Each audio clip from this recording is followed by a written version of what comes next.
Hello everyone, Radhe Radhe. मैं उमा अपने YouTube परिवार को प्रणाम करती हूँ।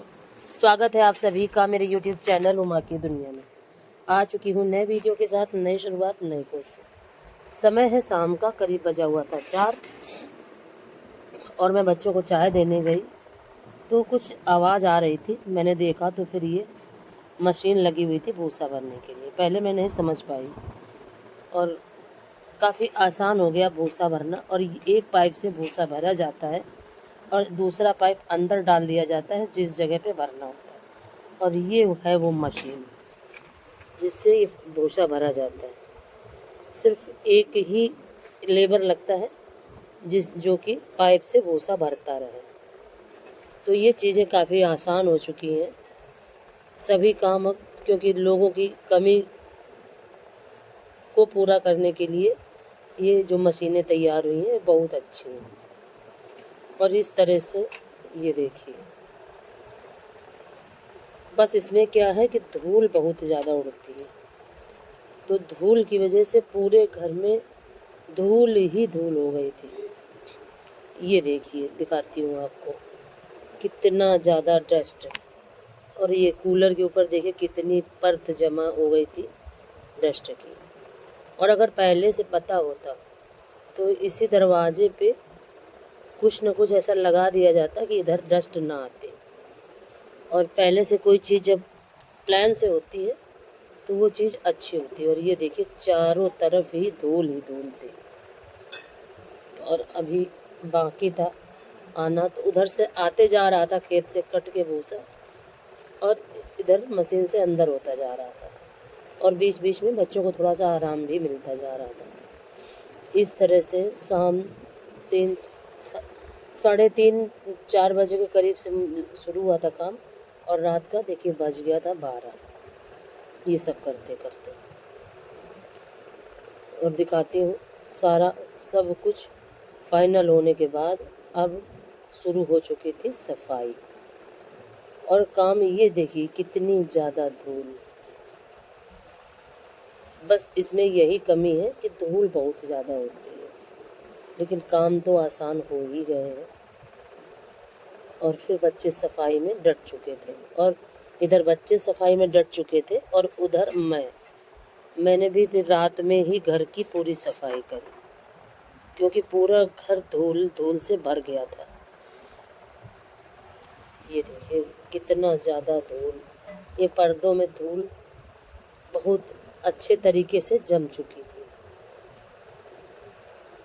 काफ़ी हिम्मत की, तब धूल साफ़ करने की हिम्मत पड़ी। पहले तो सोचा कि सुबह ही साफ़ करूँगी, फिर मैंने सोचा कि बच्चे जितनी देर तक काम करेंगे तो मुझे तो जगना ही पड़ेगा, क्योंकि कुछ भी हो, मैं कितना भी परेशान हूँ, कितना भी दिक्कत हो मुझे, जब तक बच्चे लेटने नहीं आते तब तक मैं नहीं लेटती हूँ। और यही आदत मेरी पहले भी थी कि जब तक मेरे हस्बैंड अपना काम करके अंदर आके लेट नहीं जाते थे तब तक मैं कभी नहीं लेटी हूँ। और वही आदत आज भी है कि बच्चे जब तक लेटते नहीं हैं तब तक मुझे नहीं लेटना। तो फिर मैं भी डट चुकी थी सफाई में, और ये काम काफ़ी बड़ा लग रहा था और बड़ा था भी। ये देखिए कितनी ज़्यादा धूल, और ये धूल साफ़ करना, जितना इधर साफ़ कर रही थी तो दूसरी जगह जमा हो रही थी धूल। काफ़ी समय लगा साफ़ करने में। और उसके बाद आप यकीन मानिए रात में पोंछा किया और फिर सुबह फिर पोंछा किया, और अब भी घर में ये लग रहा था कि डस्ट है, क्योंकि उड़ उड़ के वैसे भी ये जो सीज़न होता है तो उड़ उड़ के गंदगी वैसे भी आती है, और जाल का खुला है उसकी वजह से धूल और भी ज़्यादा अंदर आ जाती है। और अब ये लगता है कि जाल को दोपहर में बंद कर दें तो ज़्यादा सही रहेगा, क्योंकि चारों तरफ ही भूसा बन ही रहा है। सभी अपने अपने खेतों में जुटे हुए हैं, और 1 साल के लिए भूसा स्टोर करना और अनाज को स्टोर करना, यही वो समय है जब हम सब अपने घर के जो खेत होते हैं उनमें जो भी खाने के लिए होता है वो स्टोर करके रख लेते हैं, या जिसके पास घर के खेत नहीं है तो वो खरीद के रख लेता है पूरे 1 साल के लिए, क्योंकि अपने पेट के लिए, अपने बच्चों के लिए, अपने जीवन को जीने के लिए तो हमें इन चीज़ों की ज़रूरत ही पड़ती रहती है। तो सब्जी वगैरह क्या है, मिलता सभी कुछ 12 महीने है, लेकिन इस समय जो है सभी कुछ सस्ते में पड़ जाता है, क्योंकि यही समय होता है गेहूं की कटाई का और कतराई का। तो इस समय जो अनाज होता है वो काफ़ी सस्ता रहता है। हालांकि किसानों को उनकी सही कीमत नहीं मिल पाती है, लेकिन फिर भी किसानों को तो मेहनत करनी ही पड़ती है, वो किसी भी तरह से करें। और 2-3 बार झाड़ू मैंने लगाई, देखिए कितनी ज़्यादा अभी भी है।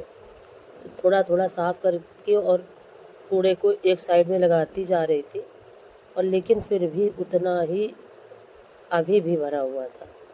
अब मैंने ये सोचा है कि इस दरवाजे को बिल्कुल बंद कर दूँगी। एक पल्ली बोरी जो है, इसी की एक छोटी सी पल्ली बना के, या कोई बनी रखी होगी तो कील से इसको बिल्कुल बंद कर दूँगी, जिससे कि जब तक ये भूसा नहीं ख़त्म होगा तब तक इधर ज़रूर से ज़रूर धूल आती ही रहेगी। और धूल से बचने के लिए मुझे अब ये करना ही पड़ेगा। और अगर पहले से पता होता तो मैं पहले ही ये कर देती, लेकिन किसी को ये पता तो था नहीं कि मशीन से भरा जाएगा। अचानक ही किसी ने बताया कि मशीन है तो उसी को बुला लो, तो फिर बच्चों ने बुला लिया, तो वो काम आसान हो गया। और अब बारी थी ये सब कूड़ा भरने की, और फेंकूँगी तो रात में नहीं मैं, क्योंकि जब मेरे छोटे से बच्चे रहे हैं तो ज़्यादा समय मैं रात में ही झाड़ू पोछा कर लिया करती थी, क्योंकि सुबह बच्चों को देखना, सारी जिम्मेदारियां निभाना, तो कूड़ा मैं भर के ही रख लेती थी। झाड़ू पोछा मैं ज़रूर रात में किया करती थी, लेकिन कूड़ा कभी नहीं रात में फेंका। और अकेले जब हम होते हैं तो उस अपने काम को उसी तरह से मैनेज करते हैं जिस तरह से हम कर पाते हैं। और उस समय तो जानवरों का काम भी हम लोग ही देखा करते थे, तो घर के काम के साथ जानवरों का काम, बहुत सारी जिम्मेदारियां थी, तो काफ़ी समय मैंने रात में ही झाड़ू पोछा किया है। हालांकि रात में झाड़ू पोछा करना ठीक नहीं है, लेकिन जब मजबूरी होती है तो हमें ये सारे काम करने ही पड़ते हैं। लेकिन ये हमेशा एक जिज्ञासा रही है कि अपने काम को किया जाए और समय से किया जाए। तो यही लगा करता था कि अगर रात में झाड़ू पोछा कर लूँ तो सुबह बच्चों को समय से खाना पीना, नाश्ता वगैरह बना पाऊँगी। क्योंकि सुबह जब बच्चे छोटे होते हैं तो जो सुबह होती है वो काफ़ी चैलेंजिंग होती है। और 2 बच्चे बिल्कुल थोड़े थोड़े समय के अंतर के ही थे, दोनों छोटे वाले, तो ये आप समझिए कि दोनों ही छोटे थे। अगर एक रोता था तो दूसरा अपने आप ही रोने लगता था, तो उस समय इनको संभालना काफ़ी कठिन था। तो काफ़ी समय मैंने रात में ही झाड़ू पोछा करके छोड़ा, और फिर सुबह अपने सारे काम को मैनेज किया। इसी तरह से जीवन यूं ही चलता रहता है, और हम अपने काम को ऐसे ही करते रहते हैं, कितना भी हम परेशान हो, कितना भी बीमार हो। क्योंकि जब जिम्मेदारियों की बात आती है तो हमारे अंदर एक अलग से एनर्जी आ जाती है। और देखिए, इधर मैं अंदर से सारी सफाई करके और ले आई थी, और बच्चे बाहर की सफाई करने मिले, और मेरा मन कर रहा था कि पूरी रबड़ लगा के पूरी दीवारों से धुलाई कर दूं, लेकिन फिर ये लग रहा था कि बहुत ज़्यादा फिर गीला गीला हो जाएगा, और वाइपर करना, और वाइपर मेरा है छोटा, तो वाइपर करना काफ़ी दिक्कत होती है। और फिर डट चुकी थी मैं पोछा करने के लिए। 2-3 बार झाड़ू लगाने के बाद भी देखिए कितनी ज़्यादा अभी भी डस्ट थी, और बार बार मुझे पोंछा धुलना पड़ रहा था, इतनी ज़्यादा डस्ट थी। ये तो सब चलता ही रहता है, ये जीवन है। इसी तरह से हम अपने कामों को करते रहते हैं और समय बीतता जा रहा है। उसके लिए हमें अपने कर्तव्यों का पालन ज़्यादा ज़रूरी है और इनको निभाने के लिए अपने आप को एक्टिव रखना भी ज़रूरी है, अपने मन को एक्टिव रखना भी ज़रूरी है। और जब हमारा मन कमज़ोर पड़ जाता है तभी हम अपने कामों को नहीं कर पाते। और जब हम अपने मन को काफ़ी अच्छा रखते हैं तो ये जो काम होते हैं बहुत छोटे हो जाते हैं। मैं तो अपने आप से ये जानती हूँ, जिस तरह से मैंने जीवन जिया है वही आप सभी के साथ शेयर करती हूँ।